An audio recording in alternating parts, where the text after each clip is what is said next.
Ladies and gentlemen, are you the watch minimalist who never was? The watch minimalist aspiring to have a nice small collection? Well, there you go. There's a nice small collection. 3 watches for you. You've got your Tudor in the middle, your Black Bay Tudor in the middle.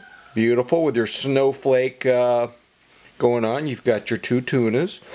The previous generation, the 031, you got the 033 here. You are the watch minimalist. You know, watch minimalism is a powerful drive for us, and I don't know if I'll ever be one. I may be the watch minimalist who never was. And you know, the idea of having a small collection is very appealing. Number one, you're gonna bond with your 3 watches. You know, you'll bond with them, you'll connect with them, you'll wear them all the time. They'll be part of your identity. You'll have peace of mind. And then the second thing is you won't have big decisions to make in the morning. Either I'll wear one of the Tunas or I'll wear my dressy Tudor. What's the problem, bro? So that's part of it. I think the other part of being a watch minimalist is you'd like to manage your emotions. A nice, small, manageable collection represents someone who manages his emotions. Another reason you want to be a watch minimalist is the idea of wealth and richness through the eyes of a Stoic, such as Seneca. He wrote that it doesn't matter how rich you are, it doesn't matter how many beautiful watches you have, for example, if you're always wanting, you'll always be poor. And so here I am. I have 9 watches. I'm just showing 3, the watch minimalist who never was. And it's interesting. Every now and then I'll look at a watch that I don't have and I'll say to myself, I have to have that watch. I just have to have it. It's not a choice. I just have to have it. And you know, I resent that type of impoverishment that would get into my head and say that. And to be a Stoic in the most positive sense of the word would to no longer be wanting. And I'm sure that we aspire to be watch minimalists because we don't want to be in that state of constant neediness, constant wanting. As many of you may know, I have a beautiful Captain Willard 42 millimeter, and now there's a new 44. Why in the heck do I want the 44? It doesn't make any sense. It makes no sense at all why I would want the 44. It makes absolutely no sense. So that's part of the problem as well. Let's get that light situated. So there's another reason why we want to be watch minimalists. You know, the internet, social media, you know what, man? We're all trapped. We're in this giant kingdom. Call it Willy Wonka and the Timepiece Factory. You know, he welcomed us inside this giant timepiece factory. There's lots of songs, lots of people, lots of golden tickets, lots of strange experiments going on. And guess what we found out once we got inside Willy Wonka and the Timepiece Factory? We can't get out! We're trapped! We're lost! We're in a maze! We're rats in a maze! Oh, how we want deliverance! Oh, how we want to be free! Oh, how we'd like to breathe some nice fresh air! Watch minimalism. Sheesh, Lord have mercy. Well, great aspiration, but I think I might be the watch minimalist who never was. So, for me, what I get in a watch, it's not a money thing because I'm not saving up for a Rolex. I'm not saving up for some limited edition. You know, the types of watches I desire are, relatively speaking, affordable.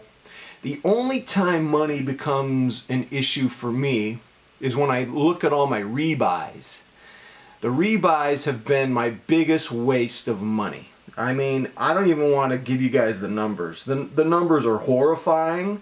They're humiliating. And I'm afraid to give you the numbers, I'll just lose face. I don't like losing face. Hey, my face is not in this video. Yeah. I can't rebuy. So if I try to become a minimalist and sell a bunch of stuff, there is a likelihood, based on my history of watch collecting, that I'll rebuy. So it seems like an exercise in futility. And so that becomes an issue. The other issue is I like to wear about 2 to 3 watches a day. Now I currently have 9 watches. I currently want 2 more watches in my collection to complete it at 11. As you know, once I get those other 2 watches, the 44 Captain Willard and the 1982 Citizen Remake diver, once I get those 2, my collection will be complete, the YouTube channel will be complete, I will be in complete watch nirvana, and wearing 3 watches a day, you know, I'll be able to wear a watch in my suite of watches every 4 days. So I'll have complete peace of mind, I'll have complete watch nirvana with an 11 watch collection, and I won't have to sell anything. So that's the watch minimalist. Now I want to end this video with one more thing I've been thinking about regarding the Tudor. So the Tudor is a gorgeous watch. I have to tell you, it's the highest quality watch I've ever had in terms of build, in terms of bezel clicks, in terms of the crown. I've been a Seiko dude for so long that it's my response to Seiko design language is somewhat baked in. And so I am, you know, first world problem alert. I'm struggling to acclimate to this Swiss luxury design language. It's almost too fancy for me, but I'm giving it a chance. Haven't even had it a month. And it's a privilege to own a watch like this. Don't get me wrong. I'm not complaining, but I'm trying to keep it. And I'm gonna tell you a story.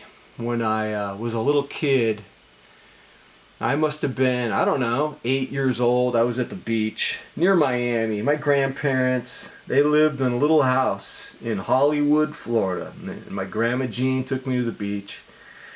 You know, I was waist high in water. I was goofing around in the warm Atlantic Ocean, and I picked up this huge, beautiful abalone shell. It was so beautiful. I picked it up. I didn't even mean to pick it up. It just kind of like appeared out of nowhere. And I looked. I was startled, and I go, "Oh!" And I threw it back in the ocean, and I ran to my towel. And about a minute or two later, this, 35-year-old father with his kids, he comes out of the water holding my abalone shell. Mine! It was mine. I just panicked. And it hurt me so bad. Not just that he had my abalone shell, but his look of pride as he was carrying it. Oh, look what I got. I was thinking to myself, hey man, I had it first. It should be mine. But I didn't appreciate what I had. I just threw it back. What if the Tudor is kind of like that abalone shell? What if it's too good for me to process? And what if by selling it I'm throwing it back into the sea? Or what if I'm simply not in love with it and I never will be in love with it and I have to sell it? I don't know. And that's how I want to end this. A lot of us on YouTube, I don't care if it's about watches, fitness, nutrition, lifestyle, we all act like we know what we're talking about, like we have some kind of certainty. And I want to be honest with you guys. I don't know. I don't know if having 11 watches is good. I don't know if having 3 is better. I don't know if the Tudor's a good move. I don't know. I have a lot of doubt in what I do. I'm the type of guy, I like to present an argument, and then I immediately like to present a counter argument and weigh both sides of an argument. I don't know if watch minimalism is the best move. My friend Rafi, who's been in the watch business for a long time, he looked at me and he said, dude, you are a collector. By your very nature, you like a variety of watches. Rafi, I'm lost in Willy Wonka's timepiece factory. I'm trying to get out. I'm looking for an exit, bro. And probably Rafi would just say, embrace the madness. Come on, man. It's all good. So I'm kind of joking there, but that's it, man. I think I'm the watch minimalist who never was. And my aspirations, they're noble, they're good, but they're in conflict with probably a desire to have 11 watches. 11's not that bad. Hey, it's doable. There can be peace with 11. There can be happiness with 11. Just got to let go. Maybe I'm wrong. Maybe I need to go down to 3. Let me know what you think, ladies and gentlemen. Until next time, I'm out.